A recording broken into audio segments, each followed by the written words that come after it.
And then I've put me back out, so I've taken some very strong painkillers, and I've got a lovely glass of wine. But I think the two of them are slowing the pace of Chris a little bit. So you're in for an intoxicated belter this evening.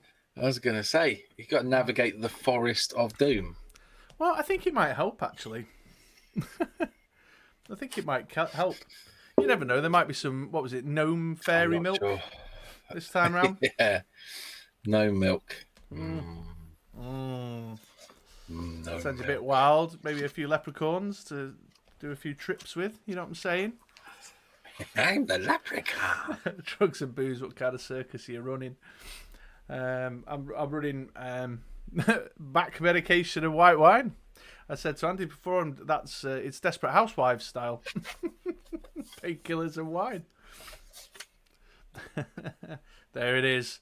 The Forest of Doom. We've got a few people jumping in. Be sure to say hello. Don't be a lurker. Come and say hello.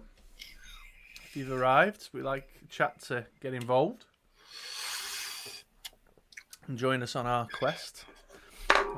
So I'll get us going because I'll probably upload it as a YouTube video, so I'll do a proper intro and stuff. So we are MoDXtra, otherwise known as the Ministry of Dice sometimes, and we are in our this is our third instalment now of our fighting fantasy book playthrough, the classic Steve Jackson and Ian Livingstone choose your own adventure novels, and this week is called The Forest of Doom.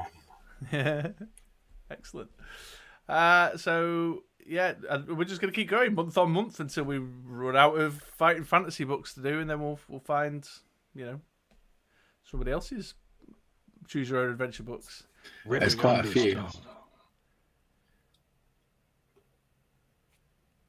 think that went a bit funny then. Did that? I heard it. Did you? I did it. So what I need to do. One of the things that will be causing the echo is because it plays it out my speakers. So let me just put everything into my headphones. There we go. Oh, okay. The extra stands for intoxication. It does. Yes, It they does. are all independent stories. So yes, you don't need to know the last one.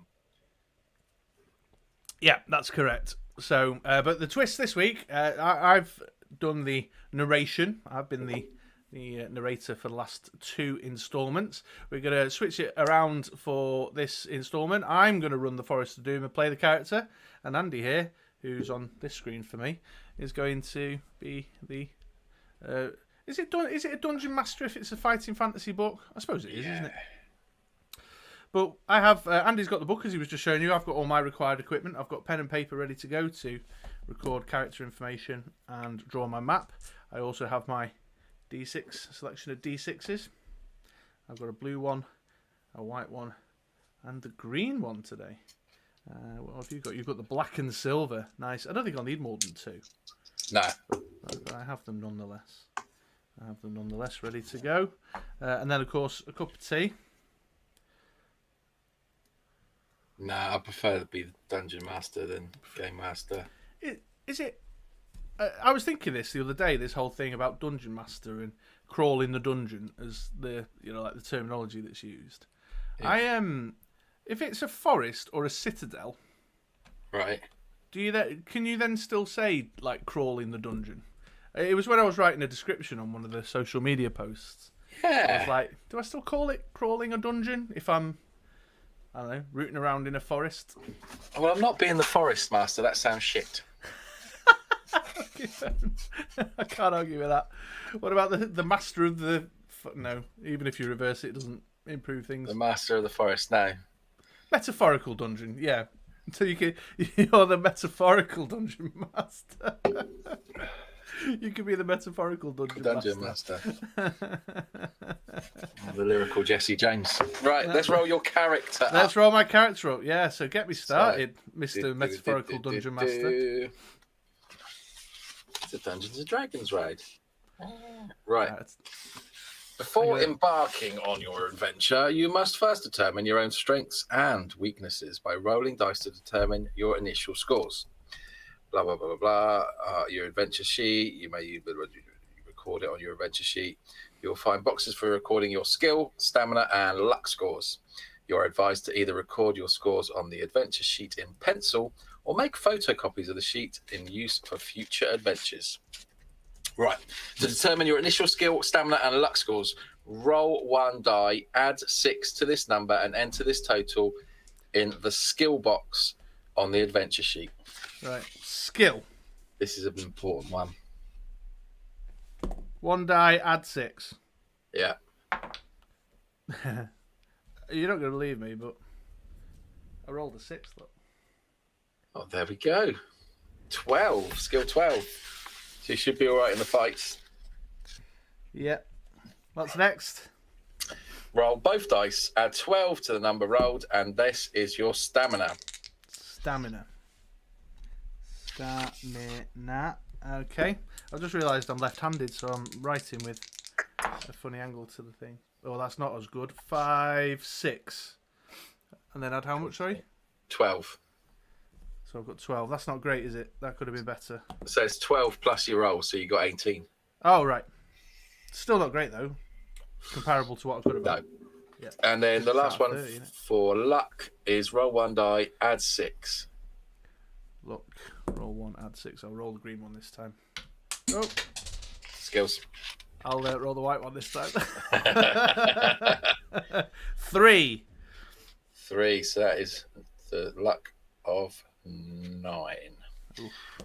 To let you guys know what those mean, skill reflects your swordsmanship and fighting expertise. The higher, the better. Stamina represents your strength. The higher your stamina, the longer you will survive. Luck represents how lucky a person you are. Luck and magic are facts of life in the fantasy world you're about to explore. So we know all of that stuff. You would be given an option to escape a battle, blah, blah, blah, blah, blah. Using luck in battles, restoring skill. Occasionally, a page may give instructions to alter your skill score. A magic weapon increases your skill, but remember, you can only one weapon can be used at a time. You cannot claim 2 skill bonuses for carrying 2 magical swords. Your skill score can never exceed your initial value points unless specifically instructed. Drinking potions of skill, see later, will restore your skill to its initial level at any time. Absolutely. Stamina and provisions. Your stamina score will change a lot during the adventure. As you near your goal, your stamina level may be dangerously low and battles may be particularly risky. So be careful. You'll start the game with enough provisions for 10 meals. A separate provisions remaining box is provided on your adventure sheet for recording details of provisions. You may eat only 1 meal at a time. When you eat a meal, add 4 points to your stamina score and deduct 1 point from your provisions. Remember that you have a long way to go, so use your provisions wisely. Don't forget that your stamina score may never exceed its initial value unless specifically instructed on a page. Drinking a potion of strength will restore your stamina to its initial level. Okie doke. So, you start your adventure with a sword. Nice. Leather bondage armor. Yeah, standard. A shield. Yeah. A backpack containing provisions for the trip. So your 10 meals. But you will find a lot more items as the adventure unfolds. You may also take a magical potion which will aid you on your quest. Each bottle of potion contains enough for 1 measure, i.e. it can only be used once during an adventure. Choose one of the following. Sorry, just before you carry on, I've started the polls off. Polls, okay. The first poll said, will Chris best the challenge of the Forest of Doom? And 67%, 4 out of the 6 viewers, voted no.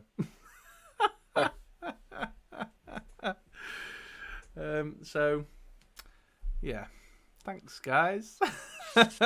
Gods have spoken. Indeed, they have. The gods of chat. We'll be back. So, potions. Potion of skill restores skill points. Strength restores stamina. Fortune restores luck points and adds 1 to your initial luck. These potions may be taken at any time during the adventure. Taking a measure of potion will restore the blah blah blah to the initial level. The potions of fortune will increase by 1 point and restore the luck. Hints on play. There is one true way through Darkwood Forest, and it will take you several attempts to find it. One true way. One true way. Make notes and draw a map as you explore. This map will be invaluable in future adventures, enable you to progress rapidly through the unexplored sections. Not all areas contain treasure. Many merely contain traps and creatures which will no doubt fall foul of. There are many wild goose chases, passageways, and while you may indeed progress through to your ultimate destination, it is no means certain that you will find what you are searching for. It will be realised that entries make no sense if you read yet, if you know that. Blah, blah, blah. Good luck. May the luck of the gods go with you on your adventure ahead. Hang on. Which potion did I have? I forgot to write it down. Which one did you want? You got a choice of skill, stamina, or luck. Which is I die if my stamina goes all the way down, don't I? Yeah. So let's have a stamina potion. But you have meals that will restore it at 4 points dinner. Oh, okay. What's the skill one do again? That's your fighting prowess. And the potion will just take that back up to full stats if it's not down. Yeah. Let's go for a lucky potion. A lucky potion, I like it. Yeah. Because I can use that in all sorts of different circumstances. You can indeed. Those pills are kicking in. They are. I don't know if you can see. I'm a bit back pill, glassy eyed right now. Are we ready? Are we ready for the ready. preamble? Let me finish this beer off. I think I'll be happy if I just encounter the lizard man that's on the front cover. Oh. I noticed when I went to get the front cover for the overlay that the lizard man is on every cover. So I believe he's clearly going to be a prominent part of the story. You'd thought so. Yeah. Let's find out, kids. Indeed. Let's do this. You are an adventurer, a sword for hire, and have been roaming the northern borderlands of your kingdom. Having always spurned the dullness of village life, you now wander the lands in search of wealth and danger. Despite the long walks and rough outdoor life, you are content with your unknown destiny. The world holds no fears for you as you are a skillful warrior, well practiced in the art of slaying evil men and beasts with your trusty sword. Not once during the last 10 days since entering the northern borderlands have you set eyes upon another person.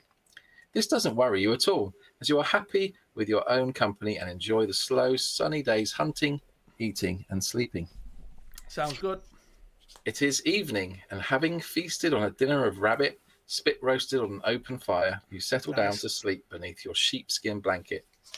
There is a full moon, and the light sparkles on the blade of your broadsword skewered into the ground by your side. You gaze at it, wondering when you will next have to wipe the blood of some vile creature from its sharp edge. These are strange lands, inhabited by weird and loathsome beasts, goblins, trolls, and even dragons. Ooh. As the flame of your campfire gently dies, you begin to drift asleep, and images of screaming green-faced trolls flicker through your mind. Suddenly, in the bushes to your left, you hear the loud crack of a twig breaking under a clumsy foot. Oof. You leap up and grab your sword from the ground. I'm ready. You stand motionless but alert, ready to pounce on your unseen adversary. Oof. Then you hear a groan, followed by a dull thud of a body falling on the ground. Is it a trap? Slowly you walk over to the bush where the noise is coming from and carefully pull back the branches. It's Alex Dickerson. Yeah. Peeping Tom. You look down and see a little old man with a great bushy beard, his face contorted with pain. Oh, no. You crouch down to remove the iron helmet covering his balding head and notice 2 crossbow bolts protruding from the stomach of his plump, chainmail-clad torso. Picking him up, you carry him over to the fire and stir the dying embers into life. After covering him with the sheepskin blanket, you manage to get the old man to drink a little water. He coughs and moans. He sits up rigid, eyes staring fixedly ahead, and starts to shout. I'll get them. I'll get them. Don't you fear, Gillibran. Big Leg is coming to bring you the hammer. Oh, yes, indeed I am. Oh, yes. Big Leg. Is that what? His name is Big Leg. Big Leg. The dwarf, whose name you presume to be Big Leg, is obviously delirious from the poison-tipped bolts lodged in his stomach. You watch as he slumps down again to the ground, then whisper his name in his ear. His eyes stare unblinkingly at you as he again starts to shout. Ambush! Look out! Ambush! Ah! The hammer! Take the hammer to Gillibran. Save the dwarfs. Sorry, I didn't do his voice that time. His eyes half close and the pain seems to ease a little. As the delirium subsides, he speaks to you again in a low whisper. Help us, friend. Take the hammer to Gillibran. Only the hammer will unite our people against the trolls. We were on our way to Darkwood in search of the hammer, ambushed by the little people. Others killed. The map in my pouch will take you to the home of Yaztromo, the master mage of these parts. He has great magics for sale to protect you against the creatures of Darkwood. Take my gold. I beg you to find the hammer and take it to Gillibran, my lord of Stonebridge. You will be well rewarded. Oof, I like the sound of that. Big Leg opens his mouth to start another sentence, but nothing comes out except his last dying breath. Oh, no. Nice. You sit down and ponder Big Leg's words. Who is Gillibran? Who is Yaztromo? What is all the fuss about the dwarfish hammer? You reach over to the still body of Big Leg and remove the pouch from the leather belt around his waist. Inside, you find 30 gold pieces and a map. So you got 30 gold and a map. 30 gold and a map. Yeah, got it. Jingling the coins in your hand, you think of the possible rewards which may await you just for returning a hammer to a village of dwarfs. You decide to try to find the hammer in Darkwood Forest. It's been a few weeks since your last good battle, and what is more, you are likely to be well paid for this one. With your mind made up, you settle down to sleep, having taken back the sheepskin blanket from poor Big Leg. In the morning, you bury the old dwarf and gather up your possessions. You examine the map, look at the sun, and find your bearings. Whistling merrily, you head off south at a good pace, eager to meet this man, Yaztromo, and see what he has to offer. Your adventure awaits. May your stamina never fail. Okay. That's exciting. So I've got to go see Mage Dude. Yeah. Find the hammer, take hammer to dwarves. That's the plan. That's the long and big leg of it all. Big Leg. Big Leg the dwarf. No, it turns out it wasn't the lizard man in disguise, Red Mage. I'm so disappointed already. My ambitions of meeting the lizard man have not come true, but there's still time yet. It's still time. Right, so. All right. Well, I've got the map. Where does the map tell me to go? What's the script? You walk to Rastromo's, so the map takes you to his house, basically. Takes a little over half a day, and you arrive at his stone tower home, dirty and hungry. Oh, dear. As the tower is set back on the edges of Darkwood, some 50 metres away from the path that you have been following, it's difficult to find. Finally, you walk up to the huge oak door, somewhat relieved to find that it does exist and that Big Leg has not been speaking wildly in his delirium. He's not been pulling your leg. Hey! A brass bell and gong hang from the stone archway. As you ring the bell, a shiver runs down your spine and you realise the loud bong invades a deep silence where you had not noticed before. There are no sounds or birds or animals to be heard. You wait anxiously at the door to hear slow footsteps descending the stairs from the tower above. A small wooden slot in the door slides open and two eyes appear and examine you. Wow, who are you? Demands a grumpy voice through the hole. You answer that you are an adventurer in search of the master mage Yaztromo, intending to purchase magical items from him to combat the creatures of Darkwood Forest. Oh, well in that case, if you're interested in buying some of my merchandise, you had better come up. I am Yaztromo. He then turns and slowly climbs the stone stairs. Will you follow him up the stairs or draw your sword and attack him?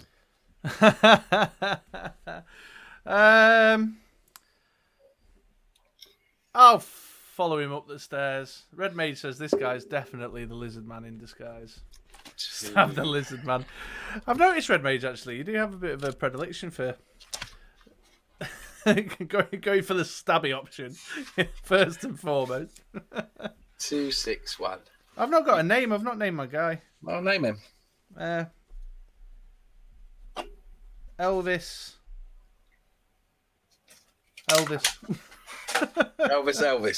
Elvis, yeah.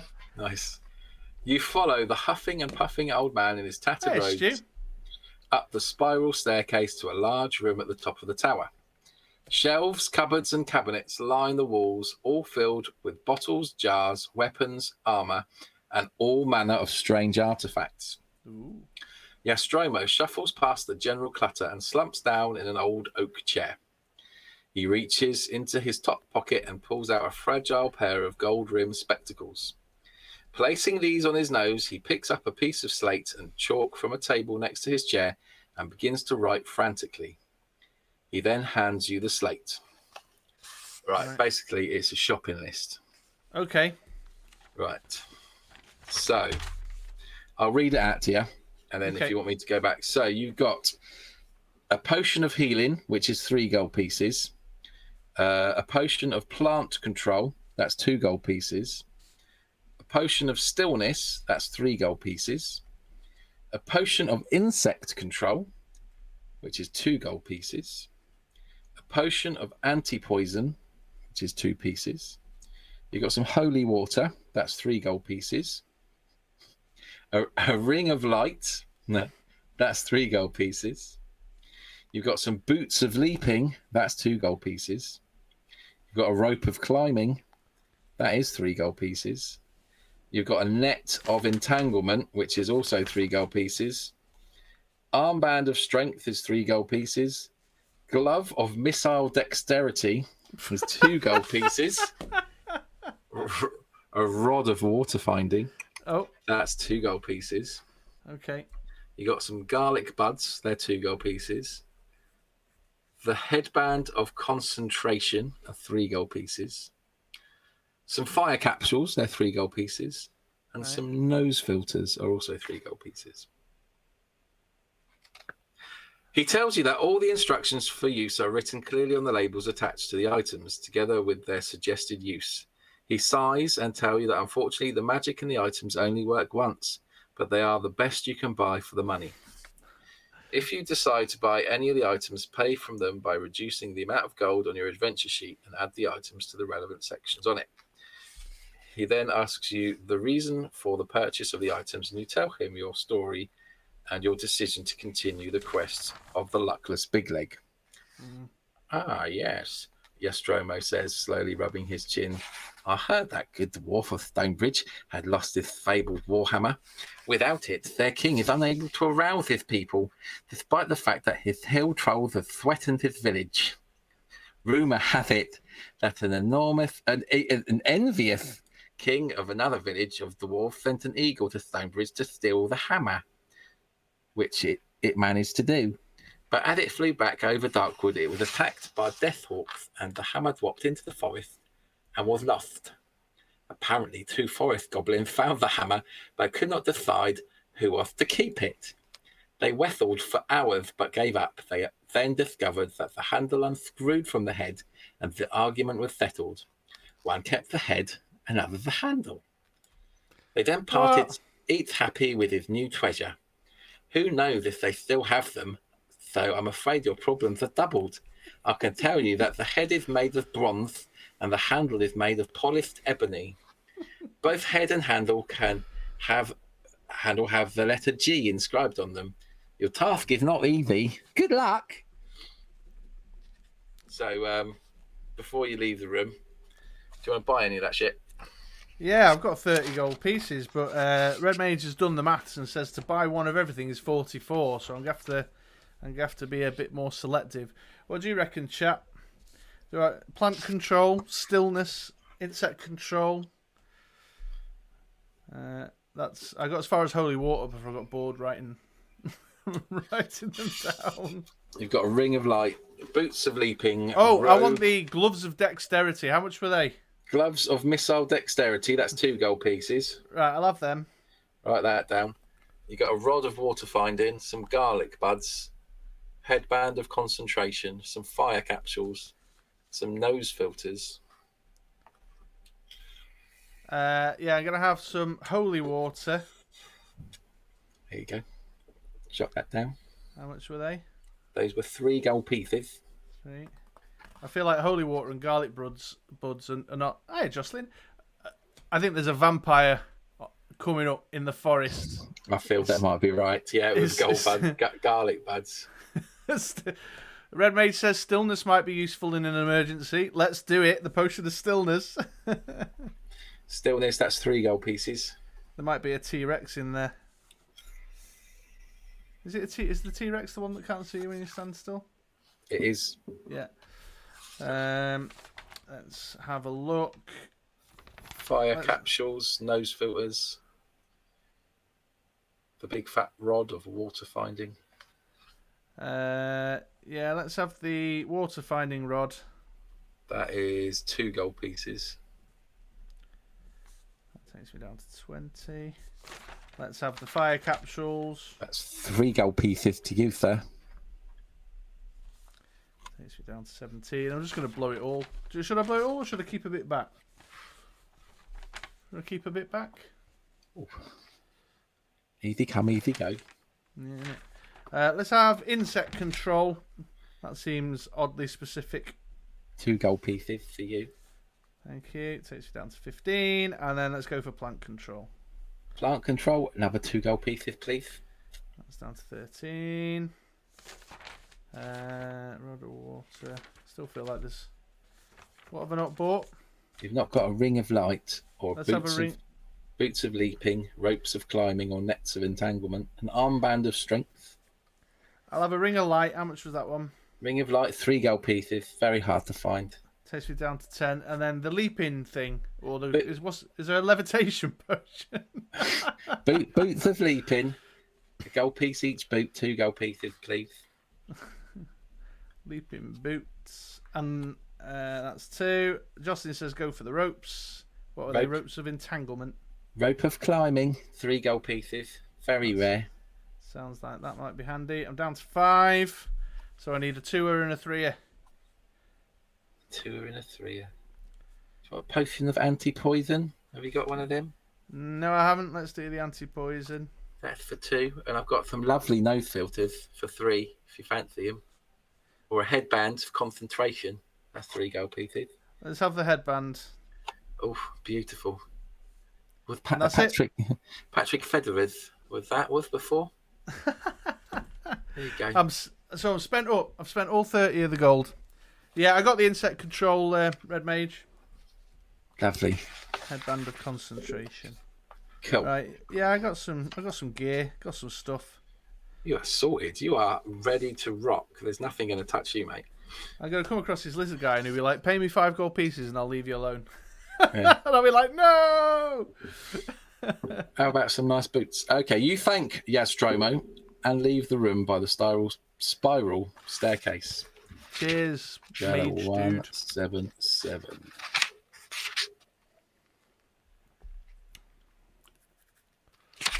Now let's go down the pathway. You need none of it. Yeah, that's highly likely. What didn't I buy? What did I miss? Well, I lost the page now. All right, the healing potion. I didn't buy the healing potion because I got some food and stuff. So. Outside in the bright light, you notice the dead quietness again. A narrow path leads northwards to the tall grass surrounding Yestromo's tower into the dense undergrowth of Darkwood Forest. In a few strides, you are surrounded by the dark and tangled forest. Stones and knotted trees seem to hide in the shadows, and you can almost believe that they are trying to trip you up.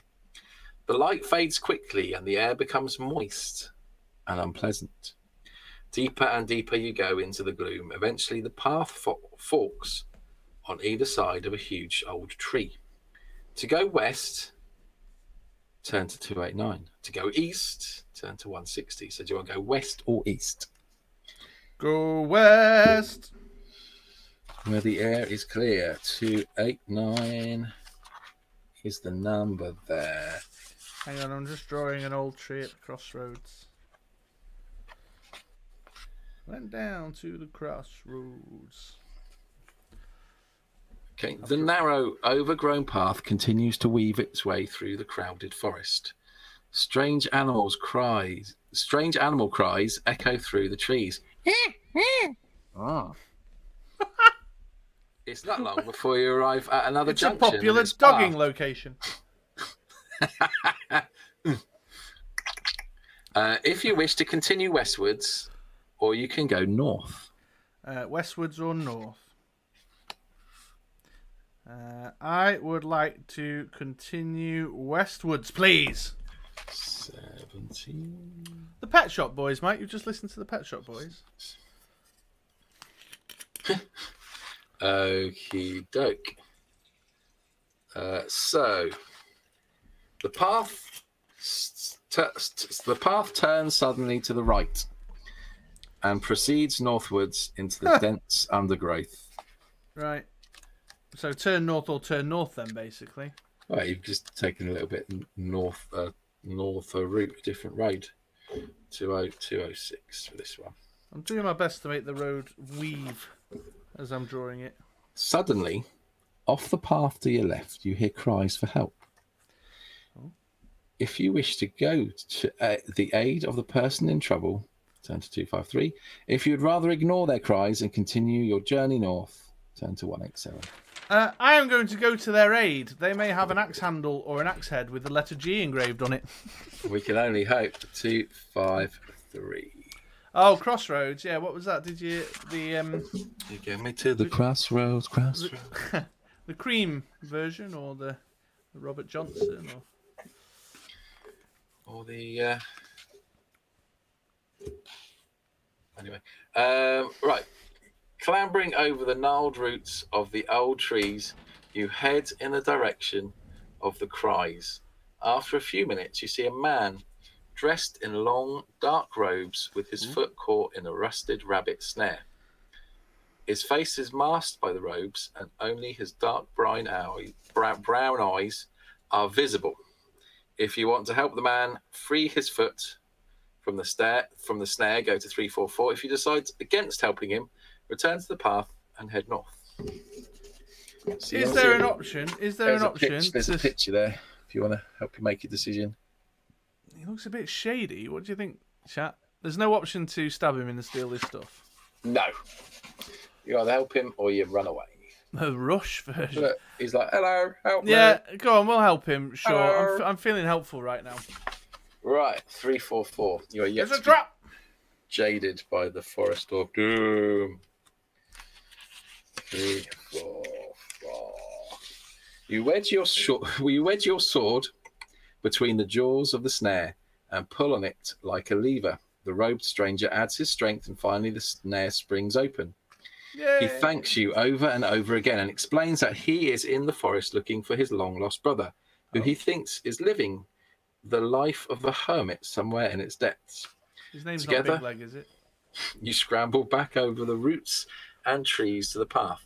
You ask him to accompany you north, but he politely declines, saying that he believes his brother lives to the south. You shake hands and bid each other farewell.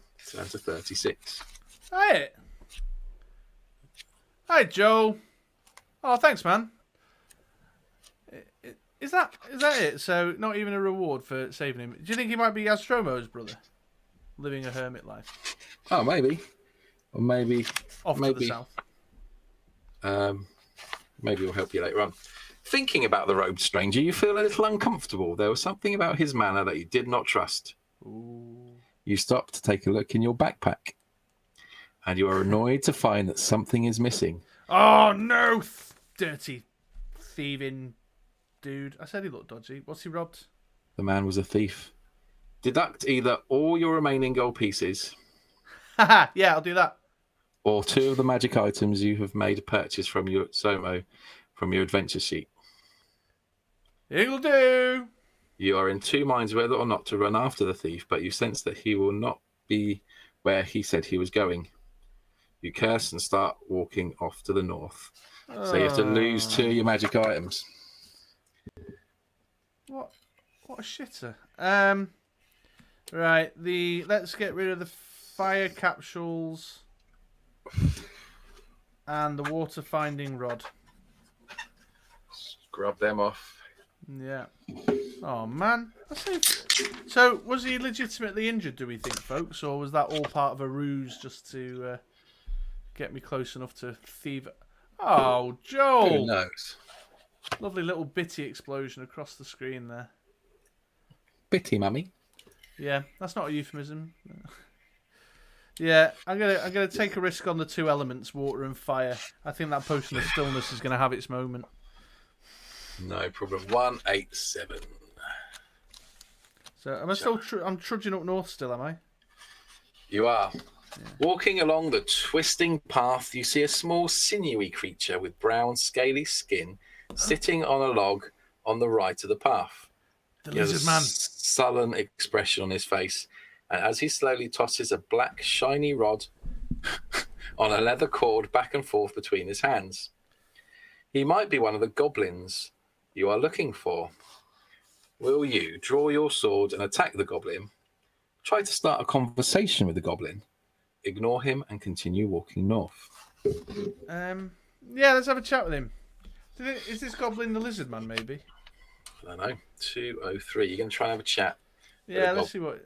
Goblin It with sounds to me like he's playing one of those, you know, like his rubber balls on a stick. Leave him alone. Let the man toss his rod in peace. He's on like a Diablo thing. Yeah. Right. So, as goblin. you start to speak to the goblin, oh dear, he looks up and he smiles. Oh, hey. Then he starts to change before your eyes. He becomes taller and he turns green. A large spiny tail extends from his back. His arms thicken and his hands grow sharp claws.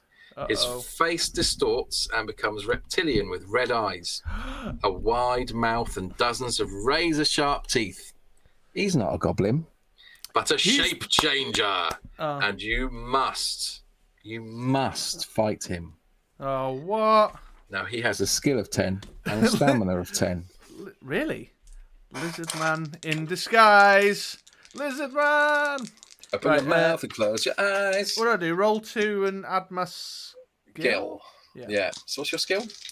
12. Okay. I'm not all that hardcore. Right. Is there any option to use a potion of stillness on him? 12. Oh, really? 22. Oh, man. No, well, I've got 18. So. Right, take 2. 2. Do you know you can use a point of luck to make it 1 at any point as well? Oh, yeah, I forgot about that. But no, not yet. Not yet. 5, 6, Oh, 16. 18. Jesus. That's not good. What is he? 10-10? Yeah. Wowzer. Well, that's better. 5, 6, 7, 8. 20. 20. Oh. 17. Oh, 20 again. Take 2. Right, down at 8. Yay. Oh, 17. 18. 6, 12. Nice. Yeah, 18. I couldn't Down add to 6 to 6. 12. Oh, That's rolled 21. bad. Yeah, no, you got me there. 3, 4, plus 12. 16 I got there. Down to 12. 17. 3, 4, 16 again. Oh, mate, I'm battering you. Yeah. This is like the Oh, second... 15. 15, hang on. 12, 13, 18. Down to 4.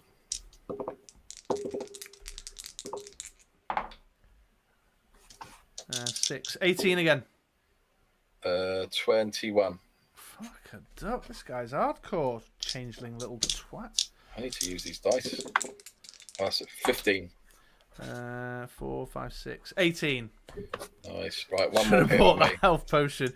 True story. Oh no, it's not me. It's him. He's gone down. So one more hit and I got him. Yeah. Oh, it's a good 17. roll. 5, 9, 21. There, he's dead. Finally. 373. Can I eat some food? Yes, yeah. Have some meals if you want for 4 points. It gives you. 4 points. Yeah. All right, I'll have 2 of my provisions to go back up to 16. Should have left myself more room for me stuff. You slump on the log exhausted after your long battle. Yeah, tell me about it. I'm knackered. Sadly, the black rod was just part of the shape changes illusion. Oh, and it so I exists don't even have his no more. rod to play with. However, you notice some violet mushrooms growing behind the log. Now we're talking. They are unfamiliar to you, but look tasty.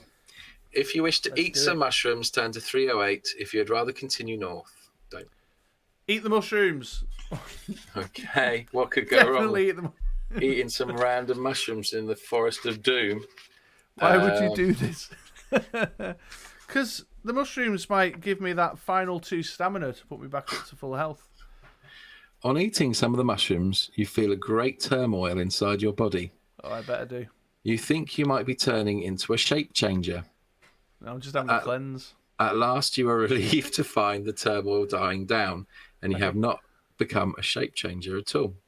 But you have eaten mix-up mushrooms. Your skill score now becomes your luck score, and your luck score now becomes your skill score. No! What's your luck? 9. Oh dear. Oh dear. Feeling a little odd, you set off north again. I bet I feel a bit odd. So 1, 4, 8. Well, can I eat some more and just switch it back? No, they're gone. Well, there's a lesson there, kids. There we go. This is your brain on drugs. The path continues north, and you soon reach another junction. Do you wish to continue north, or do you wish to go east? Continue north or go east. Hang on. Let's. What do you reckon, chat? North or east? North or east? North or east? North or east? That will learn me. Yeah. Comics Mike says north. North. First answer out the gate. Oh, Andy, I've just lost your picture. Oh, okay. I was just going to open a window, and I was saving you from a gratuitous crotch shot. Oh. You know Ingledy would have loved that. I know. But that's for that's the OnlyFans, MOD OnlyFans. Special subscriber only stream. Head for the wall. Don't need to see any more mushrooms. Oh, we've lost him altogether there.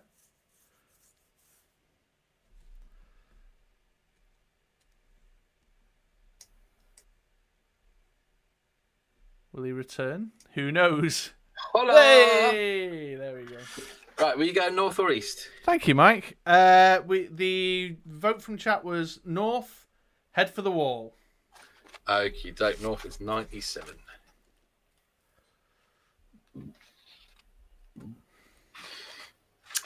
The path leads ever northwards, but at last the trees are beginning to thin out and it appears less menacing as daylight streams through between them. On the right-hand side of the path, you see an old oak chair covered with moss. If you wish to sit in the chair and rest and eat, turn to 328. If you would rather press on northwards, turn to 118. Do you want to have a sit down and a eat, or do you want to go on?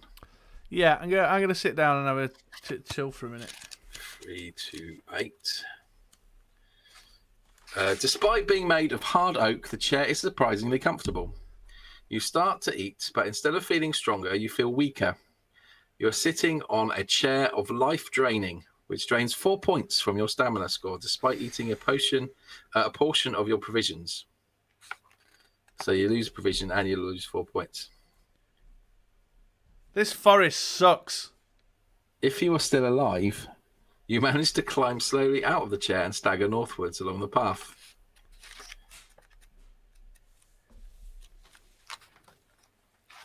The shape changer is the chair. Red Mage in bot capitals. Why would you do this? The path eventually emerges from the trees onto a vast plain. Below you see rising ground leading to low hills. The waist-high grasses on either side of the path sway gently in the warm breeze. All is peaceful, and the dangers ahead seem unimportant. You're enjoying your walk when suddenly the silence is broken by the sound of squealing and grunting from the right of the path. You can see a you can see a path being made through the grass by an unseen beast moving quickly towards you. You draw your sword in readiness. A few yards ahead of you, a large, brown, pig-like creature bursts out onto the path and halts there. It has two long tusks protruding from a short, stubby snout. Steam rises into the air from its sweating body. Its small eyes look at you before it puts its head down to charge at you. Oh. You must fight the wild boar. And the wild boar's got skill of 6 and a stamina of 5. Right up. So my first hit is 13. Oh, 9, 18. Cool. So it puts me down to 3. Yeah. That's 5, 6, 7, 8. 5, 6, 7, 8, 9. 17. 15. Yeah, whatever, boar. Think you're a shape changer, but you're not. 11. 6, 15. Done. Dead. Right. Woo! Oink, oink. 174. Expertly done. 174. Here we go. As you draw your sword from the carcass of the wild boar, you wonder what made it attack you. In the distance, you hear the sound of barking dogs. Perhaps it was being hunted and, what? being trapped, made its last stand against you. Through the nose of the boar, you see a large gold ring, which you cut loose and place in your backpack. Gold ring, okay. It is worth 10 gold pieces. Nice. Add 1 luck point and turn to the next bit. 1 luck point.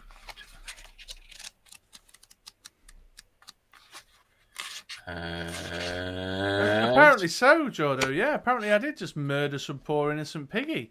The chairs in the Forest of Doom suck your life energy, and the aggressive pigs are just trying to survive. Sad, isn't it? Walking north, you soon arrive at a junction in the path. You can go west, go east, or continue north. Ooh. Go west. West. Oh, hang on. I might have to go east because of how I've drawn my map. I'll go west, but if there's an option to turn around later, I might have to do it because I'm going to run out of room on that side in a minute. Okie doke. You're going to need therapy after this one. I'm going to need something. Ahead, you see that the path ends at the door of a large hut made of dried mud. It has a domed roof and a single window. You peer through the window and see a large man. Just piss on his dust. Yeah. You see a large man with dark skin sitting at a table in the middle of the hut. He is bare-chested and is flexing his muscles of his arm. Thank you, Mike. To enter the hut, turn to 209. If you would rather return to the junction in the path, then turn to another number. Do you want to go in and see the muscular man flexing his pecs? Yeah, let's go and have a chat with him. Let's go and have a chat. 209. That's very generous, Mike. Thank you very much. And Ingledo earlier, and Joel. You're too kind. Okay. As you enter the hut, the big man smiles. He looks pleased to see you and starts to speak in a deep voice. Don't know if I can do the voice. Welcome, stranger. My name is Quinn, and I earn my living by my arms. Oh. Would you care for a little wager, perhaps, at arm wrestling? If you wish to accept the challenge, turn to 28. If you wish to decline his offer, you politely refuse and return to the junction. Oh, wait. I can see this potion of stillness possibly having its moment. Yeah. Alex is here. Hello, Al. Yeah, I'm accepting. I get what you're saying, Stu, but you got a pretty mouth, boy. Let's do it. Let's see what could go wrong. What could go wrong? Let's find out. Okie doke. Was there a strength spell that I didn't buy earlier? The armband of arm wrestling, yeah. If you possess an armband of strength, turn to 52. If you do not, turn to 266. Did you pick up the armband of strength? No. 266.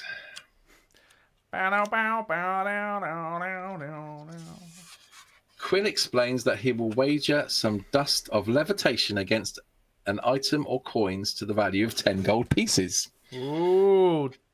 You can have the pig's gold ring. Yeah. You sit down at the table opposite him. You put your elbow on the table and lock hands with him. His grip is like an iron vice, and his dark, slanted eyes look confident. He's got wind. His biceps bulge, and he gives the signal for the contest to begin. Roll 2 dice. If the number roll is less or equal than your skill score, you manage with great effort to push his arm down slightly. He is strong and will not give in easily. You must roll successfully against your skill score 2 more times before you're able to push his arm down on the tabletop. You're my wife now, dude. If any of your 3 rolls exceed your skill score, your arm gives way to Quinn's strength and collapses on the tabletop. So you need 3 rolls, one Under after 9. the other, under 9. Okay, so that's pretty good then. That's of 2 dice. Yeah. Just rolled 10. Wah, wah, wah, wah. Do you know what? Before though, I was rolling like 2s and 3s. What it? 1, 2, 9. Your arm is sore from the effort, and the loss of gold to Quinn makes you dejected. Yeah. Lose 2 luck points. This is relentless, this one, isn't it? You leave the hut at the and the smiling Quinn. Yeah, fuck you, Quinn. That's it. Oh, you leave the hut and the smiling Quinn. I thought he was going somewhere with that. Outside, you walk back to the junction in the path. Turn to 3, 4, 9. Hey, Quinn, I think this is yours. Hey, at least he didn't try and kill you. You arrive back at the crossroads, ignoring the way south. Back to the forest, you may go north or continue east. East. Okie doke. 102.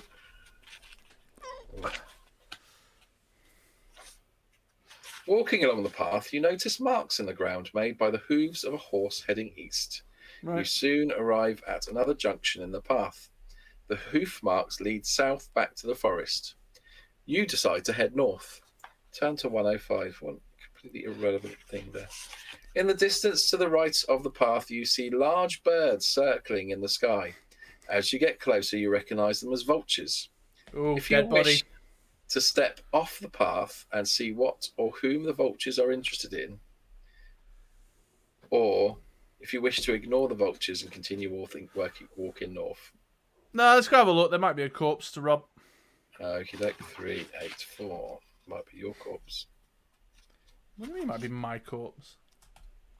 About to be. Rude. Ahead in the grasses, you hear a low moan. Oh. You look up to see the vultures patiently waiting overhead. A few steps further, you see the ugly sight of a huge man with muscles like knotted iron staked out to the ground. His arms and legs are tied to 4 large wooden pegs driven deep into the ground. The man is naked, except for a small loincloth, and his skin is badly blistered from the sun. His face and chest shows the bloodied sign of cruel torture. His captors will not have gained the information they sought from him because he is a barbarian in capital letters. Bobby, if you wish to cut him free, or if you want, you can leave him in his agony and return to the path heading north. All right. So Red Mage makes a good point. He says, "My name is Elvis, and I always go and look at shit which kills me or takes my gold."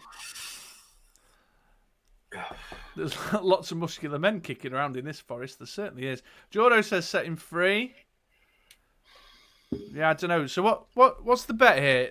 He could either be captured and this is his punishment for doing something naughty, or he may be captured by naughty people and this is his punishment for being a do-gooder.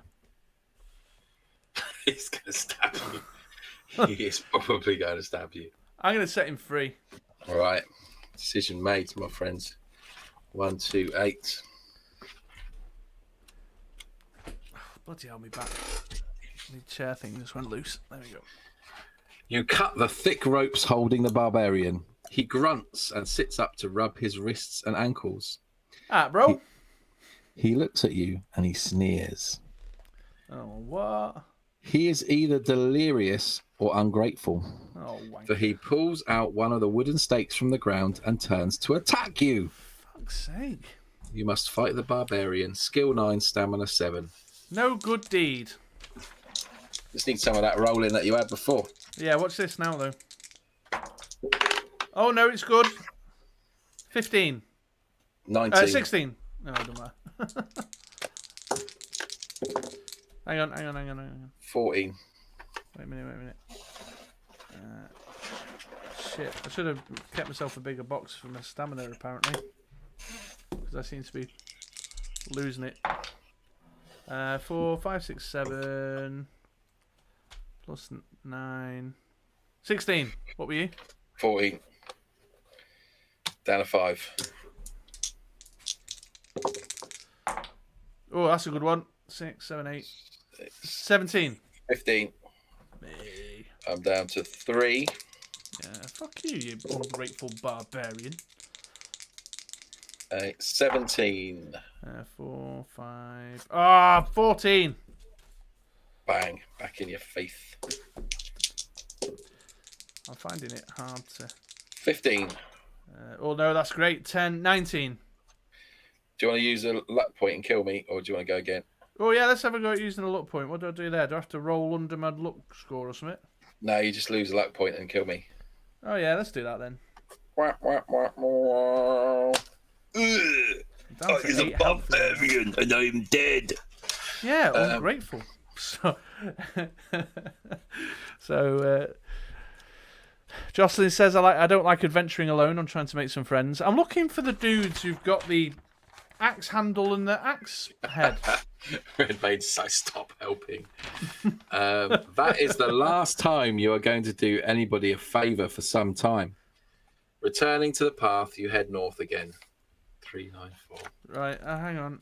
We have to... Do you want to have some food? Yeah, definitely. Have So I'm yourself on 8. some meal. I'm on 8. Was it 4 per... Did you say it was 4? 4 per meal. 4 per meal. 8, 12, 16. Let's do 2. I'll eat 2. Take me up to 16. Cool beans. Gradually, the grass around you becomes shorter as the ground gently starts to rise. Ahead, you can hear the sound of flowing water. Soon, you reach the bank of a slow-flowing river. The river is very shallow, and stepping stones cross it to the far bank, where the path continues north into the distance. Is it a river? Yeah. With some little stepping stones. Will you cross the river by the stepping stones, or wade through the shallow water across the river? I'm gonna wade through. I don't trust nothing anymore. Okie doke. 186.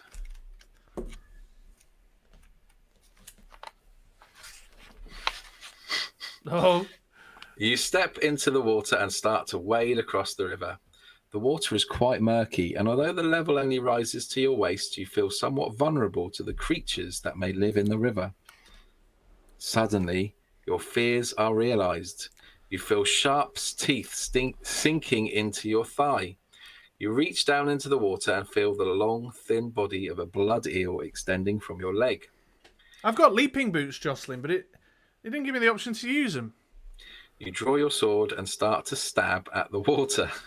That can't go wrong, can it? The blood eel, skill 5, stamina 4. Oh, he's a wuss. You can kill him easy. Blood eel. I know it rolls like that. 12. Flipping heck, 13. Right. 9. 11. It's still a really dreadful roll, though. 2 ones. 5. 10. 6. 15. And I'm dead. Yeah, whatever, blood eel. Get out of it. 1, 3, 1. I don't like this forest at all. That's crap. You drag yourself out of the water on the far bank of the river. You see that the path continues north into the hills, but as it is getting dark, you decide to make camp for the night under a large solitary tree to the right of the path. You build a large fire and settle down to sleep with your sword by your side. 3, 2, 5. What could possibly go wrong? You have been asleep for about an hour when the soft noise of fluttering wings wakes you up. You sit up and grab your sword, and in the light of the full moon, you see 3 large shapes flying towards you. They look like large bats, but as they swoop in close, you see the unmistakable fangs of vampire bats. If you possess any garlic buds, turn to one page. If not, go to another. I've got holy water, though. Can I not use my holy water? You got garlic buds as well, didn't you? No. No. No, I said I'll go for one or the other. The other. And I said holy water will do. I think there's going to be some vampires. Oh, dear. But apparently these vampires are all right with holy water. Yeah, they don't mind it. They're quite religious. They just don't want no garlic. You stand with your back to the tree and prepare to fight the vampire bats. 3 of them. You fight them one at a time as they swoop down on you. Shit, dude. I think I'm going to die here. Right, come on then. How hard are they? The first one is 5-5, the sixth one is 6-5, and then the last one is 5-7. Right, first They're one. quite wussy. 5-5, yeah, they're not so tough, are they? Oh, especially with 9. rolls like that. 11, 9, 20 for me. Oh, smashed out the park. He's down to 3. That's not quite as strong. 10, 4, 5, 6, 7, 16. 7 plus 9. Yeah. 4 plus 3 plus 9. Yeah. Yeah, well done. So I'm down to 1. 7, 8, Well, that's a good 12. one. 7, 9, 16. Yeah, first one is dead, splat. Right, come on. Bring it on. The second one, which has got stamina 5. Let's go. Swoop, swoop. Right. Let's do it. 6, 11. 7, 8. 8 plus 9 is 17. Yeah. So take that. This one's a bit harder, is he? He's got 7 defense, has he? No, he's got 5 stamina, but he's got 6 skill. He's a little bit. He's a bit harder. All right. A little bit canny. 6, 7, 7 8 plus plus 6. 9. 17 again. 7, 13. If I- So I'm down to 1. If I had another camera, I'd do like a dice camera. That'd be good, wouldn't it? Jordo did that on his 7. King of Tokyo the other day. I liked it. 13. 5, 6, 7, 8. 17 again. Second one, scratch the second bat. Last bat, the last bat's got stamina of 7. All right. He's only got a skill of 5. Here we go then. 11. Oh, I've rolled real good there. 6, 5, 11, 9, 20. Cool, down to 5. Don't mind me, just doing this basic maths over here. Ooh, bad roll, 7. I've rolled 6 here. 6 plus 9, 15. Down to 3. Social distancing bats. Well, that's a good roll. 9 and 9, 18. 11, so I'm down to 1. Bloody hell. That's 15. 5, 6, 7, 16. Died. You killed all 3 bats. All of them are dead. So we go 3, 8, 6. Yeah, you should have just taken Ronathan out, Jordo. Lesson for next time. What, like whacked him? They were playing King of Tokyo, and Jordo. Are these related to the bats that started the whole pandemic shit? I don't know. Let's find out. Am I able to cook the bats? You settle down to sleep again, but you have a restless night. In the morning, you wake up early. You collect your belongings and set up north along the path. Right. You all right? Do you want to eat or anything? Take a potion? Yeah, go on. I'll have a quick bite to eat. Although I'm down to 5 provisions now.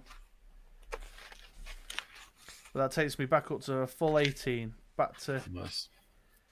Back to the top. Back to full health. Right, the ground is quite steep as the path wends its way into the hills. By the time you reach the top, the sun is quite hot. All around in the distance, you see the green circle of dark wood forest. Mist still hangs in the tall grass behind you, but ahead you see a valley floor bathed in sunlight. All is quiet. As you start down the far side of the hill, you see a junction in the path. You can either continue north down the hill or head west along the new branch. I'm going to go west. Okey-doke. Is that the peaceful looking valley? It just says ahead of you. It doesn't really say. Alright, yeah, let's do west. Yes, so. West along the new branch, 216. I've added the sunshine to my map. Nice. Let's have a look. 216. The path leads along a ridge of the hill and ends at another junction. Right. You see that the way south leads back to the river, so you decide to head north again. Oh, there's bats. No, it's the Penny's had a virtual birthday party today. We've got a balloon happy birthday hung up on the wall and it's just fallen down. Oh dear. Yeah, which way am I going? North, sorry. I was distracted by the falling balloons. The path runs through a narrow gorge between 2 hills. You feel vulnerable and draw your sword, expecting to be ambushed at any moment. Unfortunately, let me make these look like hills. There you go. Unfortunately, because you are concentrating on watching the sides of the gorge, you do not see a small patch of leaves and branches on the path ahead. Your foot goes right through the thin covering of a bear trap, and you plunge 4 meters to the bottom of a rocky pit.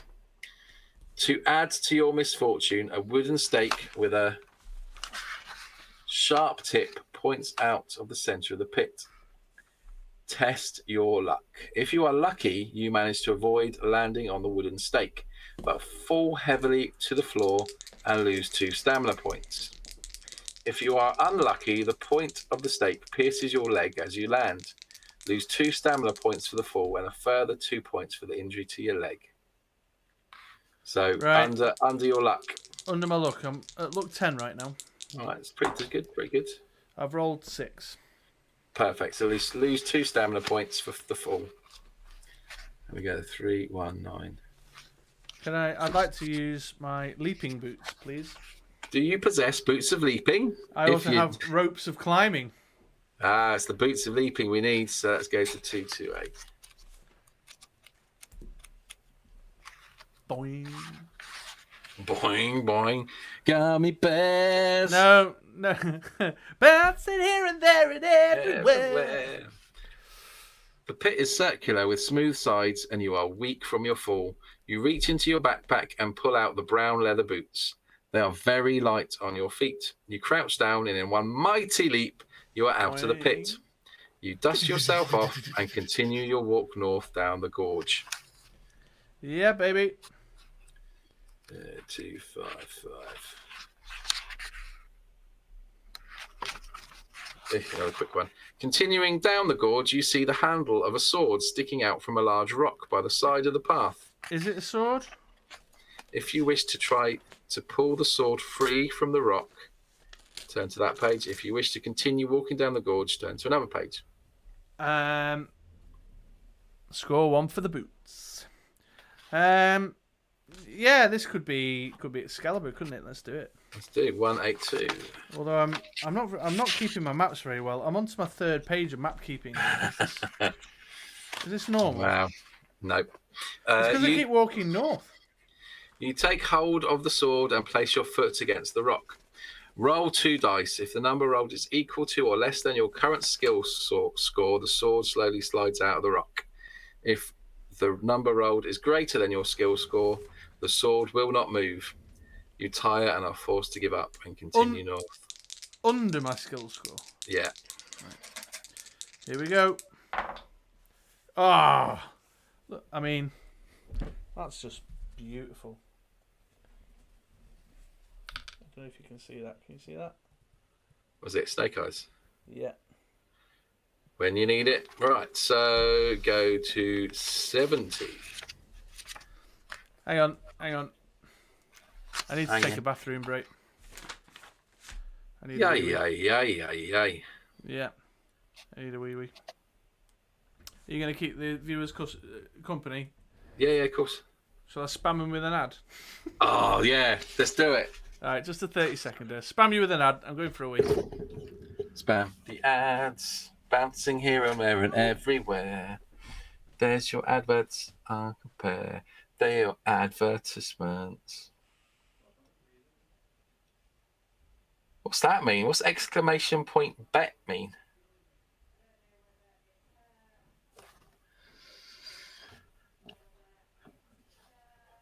How's everyone doing? Having fun? Enjoying it? You can't spell whiff. 2 Fs.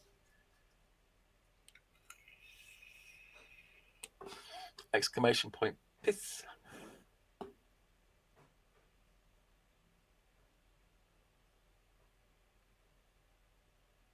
Oh. Carjack. On a related note, I'm planning a Disney afternoon theme quiz for the next The Queue. That'd be exciting. Here's a quiz question for chat. How many official Disney princesses are there?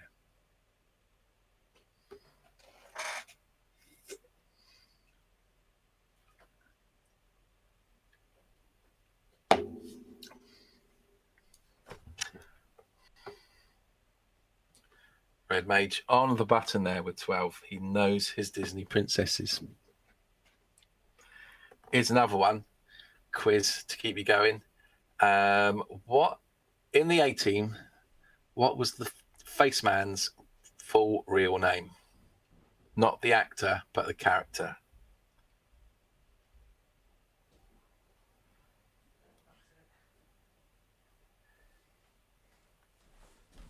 Oh, no, not Mr. Faceman. He had a name. I have returned. He's back. We're just doing a little quiz. Oh, yeah. What's the question? The question is, in the A-Team, what was Faceman's real name?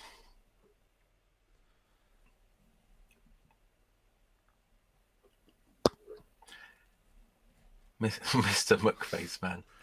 No idea. Facey McFaceman. There we go. Peck. Templeton Peck. There we go. What a name that would be. I've met what's his face, the guy who played Face. Templeton Peck. Yeah. But I met him at a Battlestar Galactica thing, not at a A-Team thing. Okay. Was he in that? Was he? Yeah, Dirk Benedict, his name is. He was in the original 70s as well. Right. So this sword that you've pulled out of a rock. Yeah. It is magnificent. Your sword is a magnificent sword, and was obviously made by a master craftsman. Tell me. It feels powerful in your hand, and adds 2 points to your current skill score for your enchanted sword. Right, enchanted sword. So that he adds 2 to your skill. I'll take it. Up to 11. Cutting your new weapon through the air, you set off north down the gorge. 3, 3, 4. Feeling good. Between the hills, you see the flat green valley floor stretching out ahead, and beyond a sinister wall of trees. Darkwood Forest. Darkwood Forest. You're saying that we've not actually entered Darkwood Forest yet. I thought we were already in Darkwood Forest.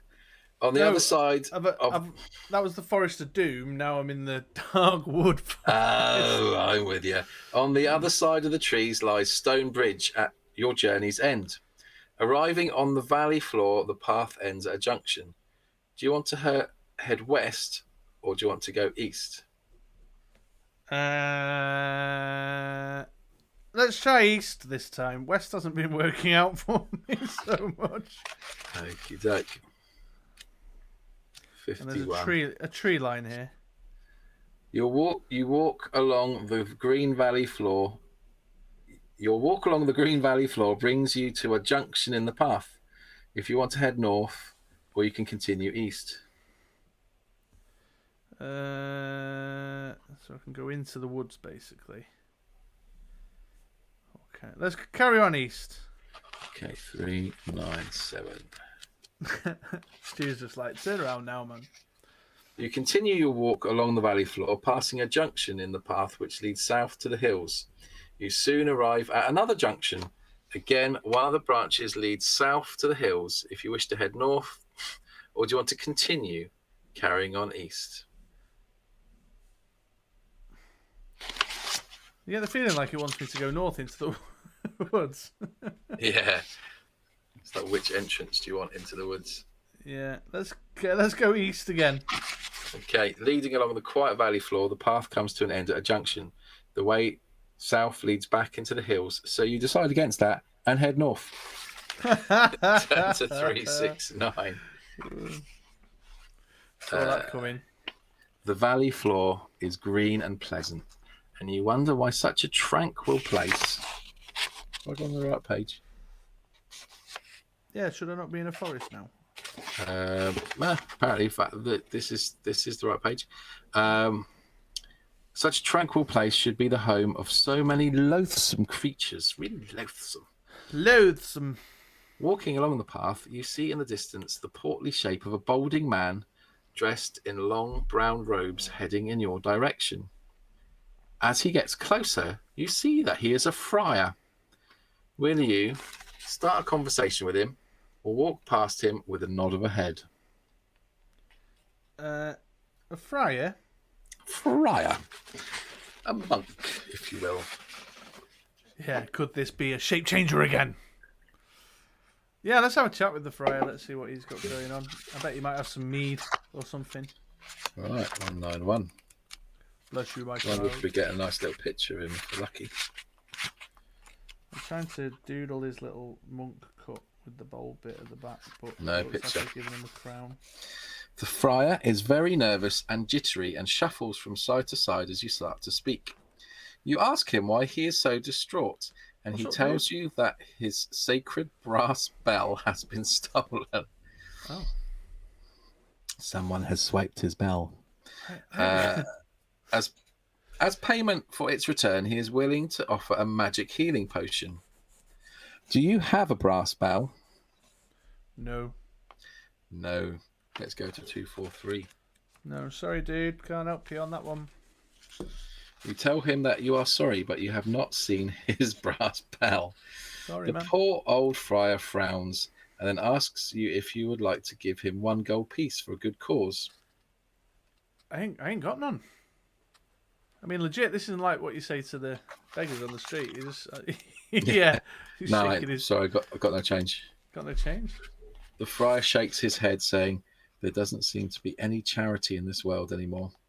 With a shrug of his shoulder, he sets off south again. You watch him disappear before continuing your journey ever north. Hi, Rob.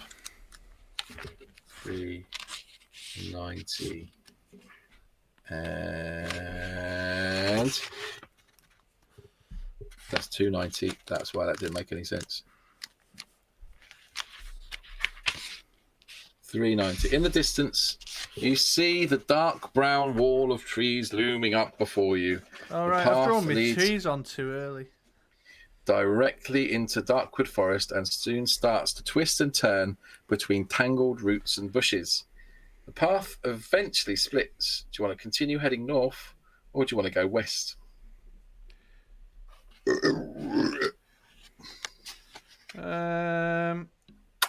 Let's, what do you reckon, chat? Carry on into the Darkwood Forest or take a bit of a detour?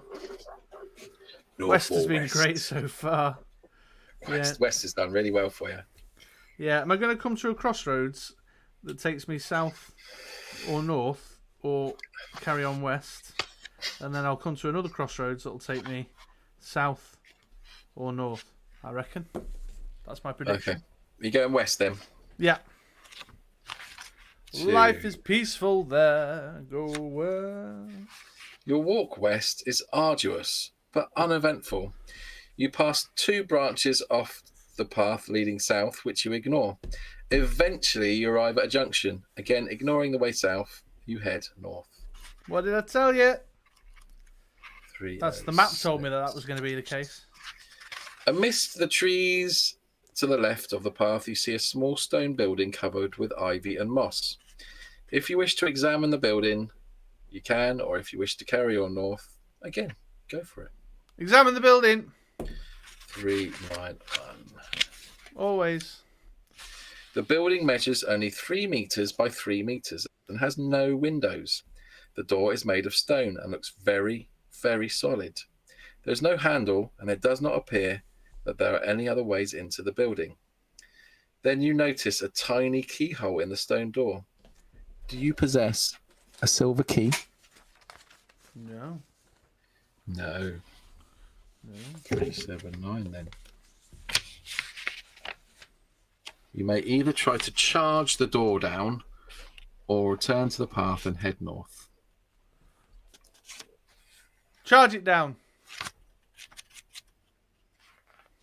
You try and charge down the very, very heavy stone door. You step back and then charge at the door. Roll 2 dice. If the number roll is equal to and less than both your luck and skill scores, the door flies open. If the rolled number is greater than either your luck or skill score, you bounce off the door and rub your bruised shoulder. Wait, say that again. Luck and skill score. Yeah, so what's the lowest? My luck at 10. All right. Okay, it's pretty good.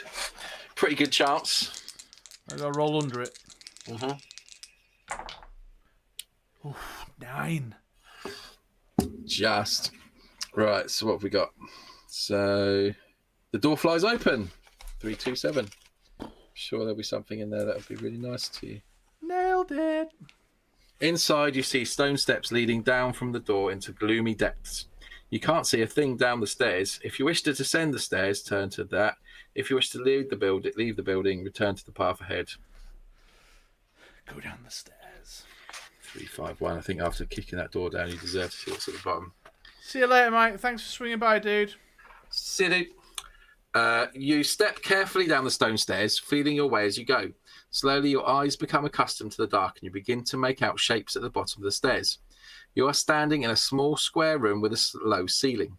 The floor is thick with dust, and there are cobwebs everywhere. Yeah. In the middle of the room is there what appears to be a large stone box, measuring approximately 2 meters by 1 meter. The top of it is a great stone slab. Along one of the rough stone walls, you find a small alcove with a candle in it. You may either light the candle or bugger off back up the stairs and go back on the path. Light the candle. 292. The light from the candle casts eerie shadows around the room. In the yellow light, you see the face of an old man carved into the stone slab top of the box. Then you notice the leg of a skeleton protruding from the shadow in the far corner of the room. You walk over to the skeleton to inspect it. The skeleton is small, and his skull has sharp protruding teeth. It could be the skeleton of either a goblin or an orc. You walk over to the stone box. The slab on top of it looks as if it could be moved. If you want to try and lift the stone slab, or still gives you the option to bugger off. No, I'm lifting the stone slab. Come on. 95. It's giving you every opportunity to bugger off, isn't it? Like repeatedly, over and over again. There is no chance there's a zombie in that box. You try with all your might to move the stone slab, but it will not budge. Oh. Do you have any dust of levitation? Who was selling you that? Oh, that was that arm wrestler That dude. arm who had wrestler the guy. Yeah, the arm wrestler dude. Quinn. If you Was do, it Quinn? yeah, Quim. Do you have any dust of levitation? No, you don't. I'll make that decision for you. 3, 6, 8.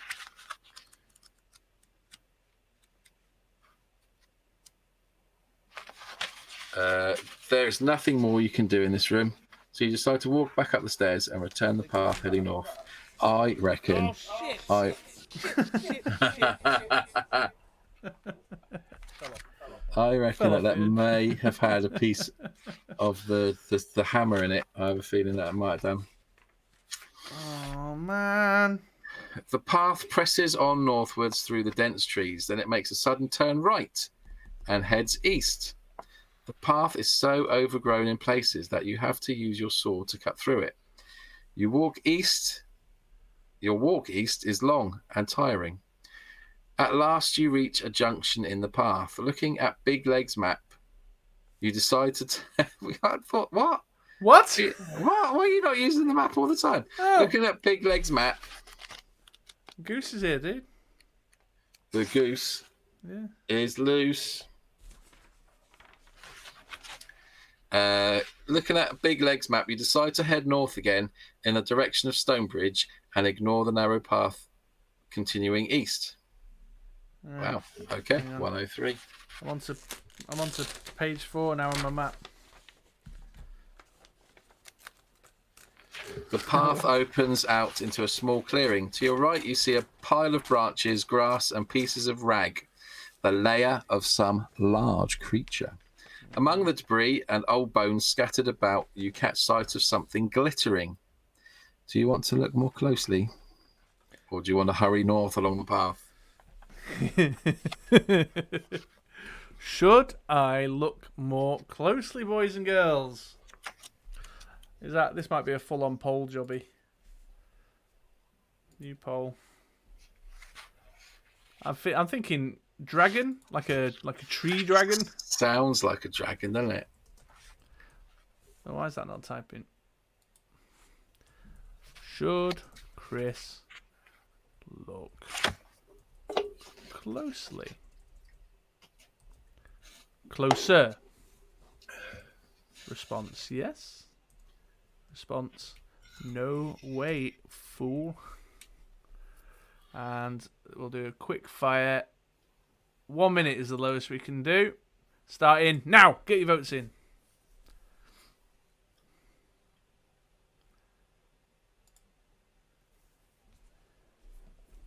Yeah, it's definitely got a dragony feel to it, don't you think?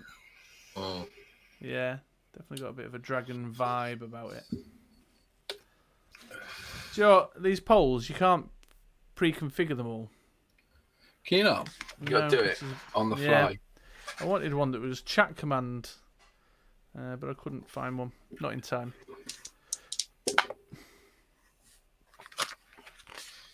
I reckon it's going to be a crack on. Yeah, I got a feeling. Jordo's like, look closer. Jocelyn's like, look closer. Javier's like, go for it, go for it. Red Mage said, look at it, but he's pointed out that it's probably a dragon. Last couple of seconds left on the poll. 100% say yes. 100% say yes. Let's do it. Right. And I saw you, Jocelyn, adding extra votes in there. I saw you. Right, let's go take a closer look. You walk over to investigate the lair, but are suddenly aware of a dark shadow being cast all around you. You hear a large roar above you and look up to see a dragon-like creature with 2 legs and green, scaly skin flying down to its lair. A bolt of fire shoots from its mouth towards you. Test your luck! If you are lucky, the firebolt misses you and explodes by your feet. If you are unlucky, the firebolt slams into your back, knocking you to the ground. There's a picture as well. Oh, is there? I've just drawn a dragon on my thing, but it looks shit. Wow. Right, what am I doing? Testing my luck. I've got a roll under 10. Under 10. I've rolled 5. Easy peasy. Explodes by your feet. 1, 3, 2. Can't we just be friends? And would you like to come with me on my adventure? Is that an option? The creature landing in front of you is a wyvern, or wyvern, or wycliffe. If you look It looks at you and opens its huge mouth to let out another burning roar. It is about 10 meters long, and its thick scales look hard to penetrate with your sword. Now, this is a turn. Do you possess a flute? If you do, if you don't, have you picked up a flute anywhere on your list? When have I had an opportunity to find a flute? Do you not have a flute? Why would you not carry a flute with you at all times? It's probably with the friar's bell. So let's go to 1, 6, 7. All right, okay. No, I haven't got a flute. I've got plant control. Oh, the wyvern's not even that hard. The wyvern's long tail swishes from side to side and smoke curls up from its nostrils. You draw your sword and prepare to fight this fearsome monster, which is about the same as the first dude that you met. Skill 10, stamina 11. Ooh, I only just got through that one. I have got better skill now, though, because of my enchanted sword. Your magic sword. Right, Yeah. it's quite hard, though. Where's my pen? 11. Ooh, 21. Oh, get in. Right, what have I got? Good roll out the gate there. Nice strong start. Got 17, so that's 2 straight off the bat. Down to 9. Next up, we've got 17. 19 for me. Ooh. Down to 7. You got slaying some dragon. Yeah. 16. Ooh, that's not as good. 3, 4. Just 15 for me that time. Take 2. I got 16. Okay. 17. 5, 6, 17. It's a draw. It's a draw. Oh, 15. 11, 12, 13, 14, 15, 16. Down to 5. The extent at which I'm struggling to add 3 numbers together is a little bit concerning. 14. Oh! Double sixes! 23. Boom. Down to 3. Double sixes, of course, on these dice, folks. 2 miniature dices. Oh, poor 14. Oh, 5, 16. Right. Oh, you could kill me by using a point of luck, but you'd obviously... I'd lose one, wouldn't I? Let's do it. Let's use a point of luck and just finish this off. Yeah, cool. He's dead. 305. Hang on, I've got to sneeze. Oh dear. The dice cam would be cool. What you're trying to say, Justin, is you don't believe my dice rolls? You don't believe Andy's dice rolls? Is that what you're claiming? No, Is it it? would be You're cool. saying we're cheating? Yeah, I can. Maybe I can do it with my phone because I use my phone for some of the starts. But are you able? Have you got a second camera? Are you able to do your dice rolls? It'd be a whole thing because we're obviously. Yeah. I've I've got an iPad I could rig up somehow. Right. You walk around the motionless wyvern and start to rummage through its lair and surrounding debris. Oh dear. You find a gauntlet made of plate iron, Gauntlet. a throwing knife, Yeah. 10 gold pieces, Yay! and a gold ring. All right. I'll have it. Cool. You put the knife and the gold pieces in your backpack. Will you try on the gauntlet, try on the gold ring, or leave these items and head north? Can I not try on both? Don't know. Don't know what I'm going to give you. Let's put the gauntlet on. Okay. 3, 7, 4. Where are you? You slip the gauntlet onto your hand and take hold of your sword. Slicing the air with it, you feel more than usually skilled with your weapon. You now possess a gauntlet of weapon skill, which allows you to add 1 point to all future dice rolls when computing your own attack strength during combat, Whoa. so long as you wear it. Okay. Note this on your equipment list. If you wish to try on the gold ring, then you can, or if you would rather ignore the gold ring. Let's try the gold ring on. Okay, 1, 3, 3. Let me just get a tissue. I need to blow my nose after that sneeze. Snotty boy. Yeah. I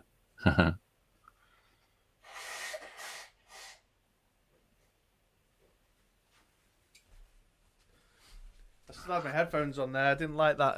That I could hear you. Slipping the ring onto your middle finger. Of course. That's that one. That one. You are suddenly gripped by the agonizing pain. Eventually, the pain subsides, but you're unable to take off the ring. You are wearing a cursed ring of slowness, which will force you to subtract 2 points from all future dice rolls when computing your own attack strength during combat. I've just written +1 on it. For God's sake. No, it's -1, isn't it? I suppose if I've. Note this on your equipment list. If you wish to try on the gauntlet, if you wish to ignore the gauntlet or have already tried it on, you must walk north again. Go to 360. Bloody hell. It gives with one hand and it takes with the other. Right, so the gauntlet's giving me +1, but the ring's taking off 2. Yeah. Sucks.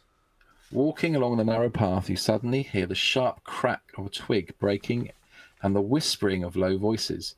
You draw your sword and wait anxiously with your back to a large oak tree. Then, from behind the trees opposite you, step 4 men and a woman dressed in green tunics. Each look quite menacing, and they stand with swords and axes in their hands. Oh, I was hoping it was a band. The young woman steps forward and tells you that you are trespassing on their territory and you must pay a levy of 5 objects from your backpack or face the consequences. If you wish to give them what they want, then you can, or if you'd rather spit on the ground in reply and fight them, then you can do that. But you must spit on the ground before. What do you reckon, folks? Looks like, if that makes any change. She ain't that threatening, is she? I don't know. Have my axe in your face, motherfucker. She does look a bit Lagatha, doesn't she? Right, fight! Come on, bring it on. Okay, 104. Let's go for her first. Kill the leader, innit, first. Follow the leader. Oh, my word. Okay.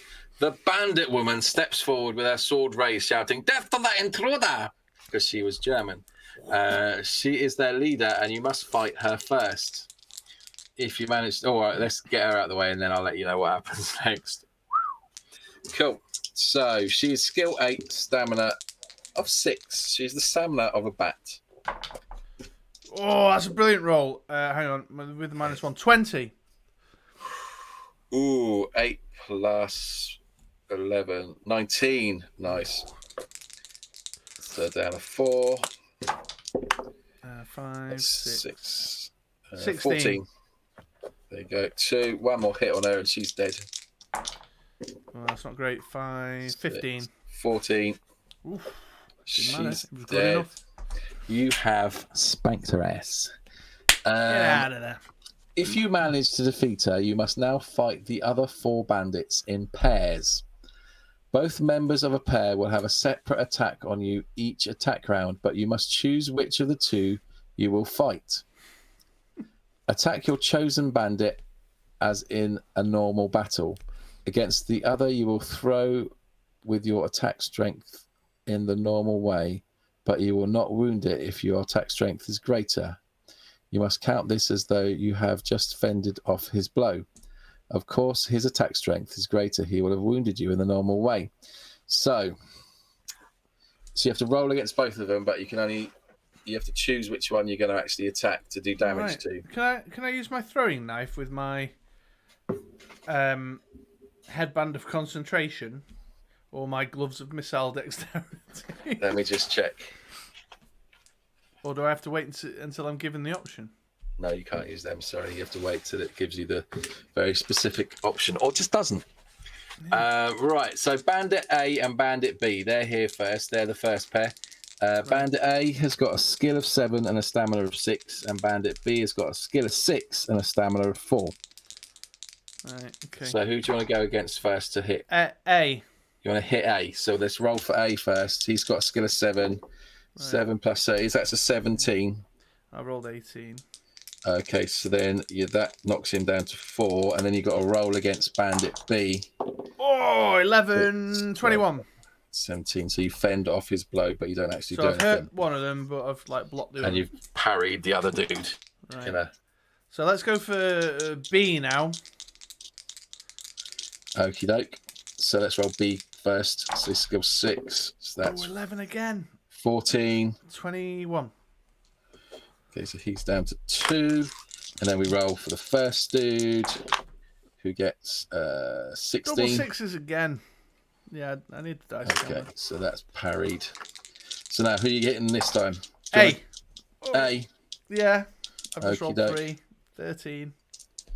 7 plus 8 is 15. So he smashes you for 2. That's 2 off me this time, yeah. And the second dude comes at you. And he's 5, got 6, 7, 17. 15. So you parry him. Cool. So just to recap, Bandit A has got 4 life, so 2 hits. Bandit B has got 1 hit left on him. Right, let's try and take Bandit B out of the picture. Yeah. Cool. 5, 6, 16. 12. Right, so he's scratched him, he's gone. I need to try and parry the other guy first. Parry Right. Bandit A, which is a 9. 7. Ooh, 17 I'm on. Yeah, no, you parry him. Right. It's 9 in total. Right, I'm going to try and do him. Oh, right. No, not, you haven't rolled. I thought you rolled 9. So 5, 6, 11. 7, 8. 18. Yeah, right down to his last life. Come on, get out of it, A. 6, 6, 7, 8. 18 again. That is 11 plus 7. That's 18 as well. Ooh, come on. 4, 5, 6, 16. 18. Bloody hell. Hang on. 16. Ooh, 10. No, 15. 20. 15. 15. 20. He's dead. Right.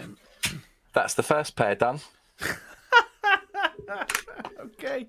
Now you've got Bandit C and Bandit D. We're going to call them Charlie and Derek. Well, they're about to face Elvis, so, you know. Charlie has got a skill of 7 and a stamina of 5. And Derek has got a skill of 5 but a stamina of 6.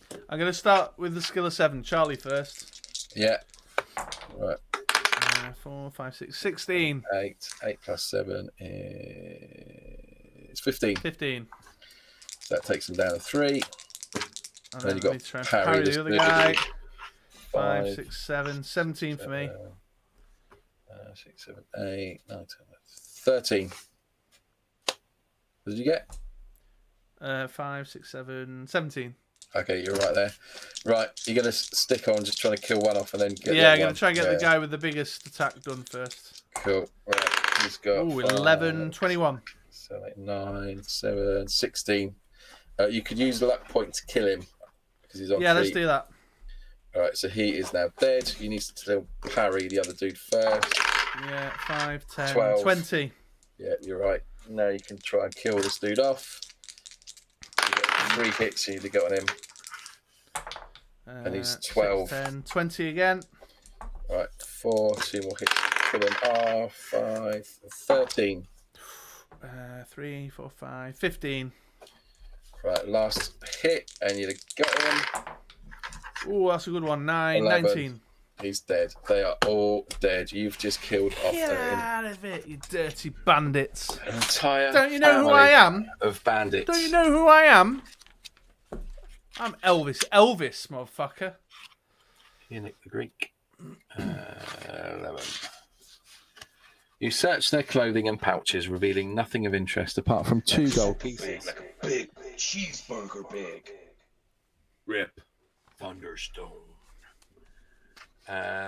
So, yes, you get 2 gold pieces, which you put in your backpack, and you set off north again along the path, and soon Wait, notice. what? Sorry. That's it? I can't take the axes or the swords. Nah, mate. She had a necklace on. Is that? I get 2 gold pieces. I've just fought That's 5 bandits off, and it's given me 2 gold pieces. But you haven't lost like 5 items out of your bag. No, that's true. And you can like curl a big turd off. On I'm the gonna. corpse. Can I eat a provision before we move on? Yeah, go on, have some dinner. Sit on a dismembered corpse and eat your dinner. Have a quick bite to eat. Oh, yeah, the chat's giving me shit about killing the bandits here. Yeah, well, I'm trying to earn an honest living as well.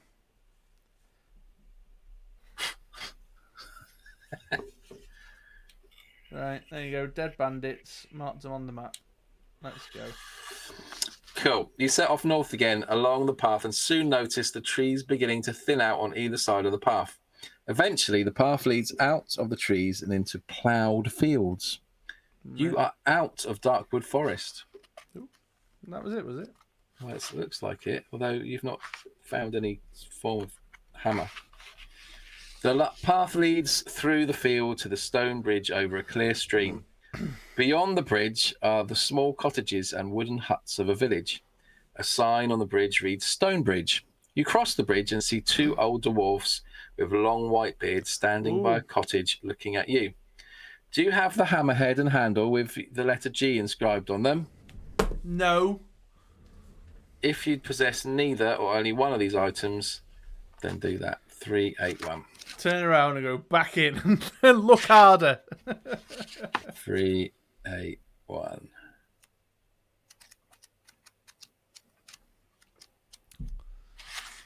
Jesus. You have failed in your quest to help the dwarves. Being unable to face Gillibrand the king, you decide to head east and find a place to rest after your perilous adventure. Perhaps you'll try again. If you do, you must walk around Darkwood Forest and back to Yastromo's tower to purchase more of his magical items. Turn to 98.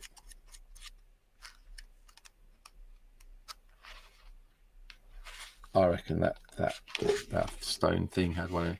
On your long walk around Darkwood Forest, you are attacked by a large group of wild hillmen, probably the same group who attacked Big Leg and his party 2 days earlier.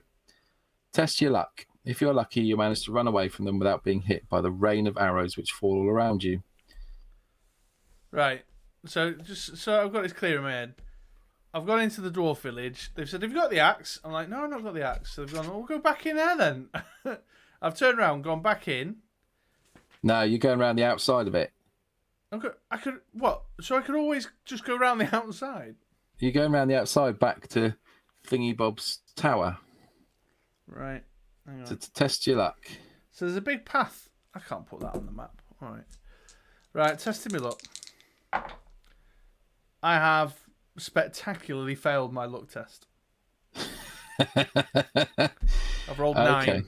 And I've got... Okay. Well, not spectacularly, actually. I've got 8 luck. So, if you are unlucky, you slip and fall as you run, pierced by many arrows. Your adventure ends here. Right, got to chat. It's poll time. It's poll time, as per the request in Discord. You have the power to pass that luck roll. Now, if you pass it, you go back to number 1 and we start all over again. Fell off the edge. What time is it? 11:45.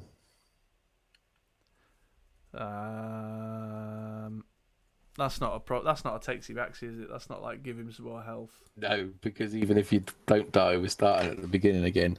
I can't start all over again now at 10 to 11. I haven't got it in me. So you made it through the forest. Big glasses of props wine. for that. Well done. You're not dead. However, you didn't actually do anything good whilst you were in there. No, I mean, I didn't really come across much stuff to... So I started at... Here we go. Here's the... I don't know if you can see that. Have a look at the map. Started there, and I went west. So maybe I should have gone east. There's a whole space up here that unexplored. Yeah. And then I carried on up the western path up to the north, where I met the trapped dude and the goblin. And I've written here shit bench. Yeah, don't sit on that bench. Shit bench. Then what's that? Pig murder. Off to the wooden hut, and that was where I wrestled with dude. So Yeah. I need to remember that next time. Then off to the vultures to see what was going on over there. Ungrateful barbarian. And I carried on north. Didn't take the stones. Got attacked by a stupid eel. Stupid eel. Then what was that? I've written camp there. Through the valley, I went west, where it was all sunshiny and nice, into the foothills, got stuck in a bear trap, then into that weird bit where I said it would all end up Mardy Fryer. That's got something in it there, isn't it? Yeah, that thing with the slab on top. Yeah. Scooted round, up top, where I fought a dragon. I mean, seriously, I fought a dragon, defeated 5 bandits, only to die. Better to start over, Red Mage, since you have how much gold to buy new things? Oh, that's true. I've got barely any gold. Got like 10 gold coins, I think. Yeah, 10 gold coins. Look at the state of my... Look at the state of that. Right, okay. Yeah, I mean, it's 10 to 11. I can't start again now. I've had 4 glasses of wine as well. And my back's hurting. However, we'll have another crack at this one. So that's 2 we need to... Oh, no, we haven't... Yeah, Quinn. You're right, Red Mage. It was all Quinn's fault. Yeah, 30 Quinn. I nearly died. Looking at my life, like, deductions, though, there was one point where I got very close to dying. It was it the shape changer, right? Early doors? Yeah, right at the start. Yeah, so... there's loads of stuff here. Look, I'm having a look at the pictures. There's a stingworm with a huge barbed tail. There's a picture of that. There's a picture of some small creatures amidst the trees with warty skin. There's cave, 2 green-skinned creatures in a cave. There's the wyvern. So there's a whole... It's the whole area off to the east. Yeah. Off to the east. I went west. Oh, look, a big fish man in there. Oh, yeah, cool. All right, so we have... So there's not a single one we've managed to successfully complete, is there? Tree man. What happened at the end of the first one? You You got to the wizard and then he fucked you up. No, I killed the wizard. I got 2 out of 3 keys, so I couldn't get his treasure. Then in book 2 you fell out of a tower and died on the plummet. Yeah. And then now in book 3 I've just got murdered by what are they called? Hill people. Hillbillies. Hillbillies. The Beverly Hillbillies. Just got done in by a load of hillbillies. So 3 books in and still not a pass yet. So this could definitely provide content for some time yet. Didn't find a single piece of hammer. Yeah. No hammer. Everybody I tried to help out screwed me somehow. Helped the guy in the bed. Helped the guy get out of the trap. He robbed me. Helped the barbarian up. He tried to stab me with one of the very stakes that he was pinned down by. You know what I mean? Yeah. Harsh. So That's a harsh journey. next playthrough, don't help anybody, and go east. That's the 2 main takeaways that I'm taking from that one. Well, maybe all the people east were nice. Shouldn't have killed the pig. Do you think that was the turning point, Jordo? I don't think that was. I think the shape changer giving me a load of crap right out the gate. Never help anyone. Yeah, never help anyone. Moral of the story. But the thing is, right? So I'm on a quest to find a thing. I need two specific items, just like in the first book where you needed the 3 keys. I needed the axe handle and the axe. Whereas in the second book, it was about getting to the dude and killing him. And he just bested you at the end in the second book. Whereas the first book and now the third book is about particular components that you need to collect. So You have to search for shit. yeah, I've got to go and see what's going on in case one of these dudes or one of these huts has the MacGuffins. You know what I mean? What else am I supposed to do?